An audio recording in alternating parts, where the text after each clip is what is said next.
2 weeks away pa ang Miss Universe pageant pero may tila unofficial contest na pagdating sa arrivals. Ang luggage competition sa report ng saksing si Jamie Santos.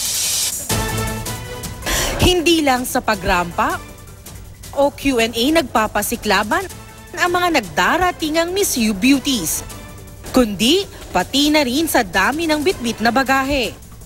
Ang 3 luggage ni Miss Malta, kinabog ng tig-4 na bitbit ni na Miss USA at Miss Slovak Republic. Kahilera nila ang mga bagong dating na sina Miss South Africa at Miss Netherlands. Si Miss Malaysia naman may 6 na bagahe, habang si Miss Ukraine, 9. Pero wala yang sinabi kumpara sa 17 bagahe ni Miss Thailand at ang pala refrigerator sa laking kahon na dala ni Miss Belize. Siyempre, hindi patatalo si Miss Philippines. Pero dahil taga rito lang, tinambakan na lang siya ng Photoshop na bagahe sa isang meme. Ako si Jamie Santos, ang inyong saksi.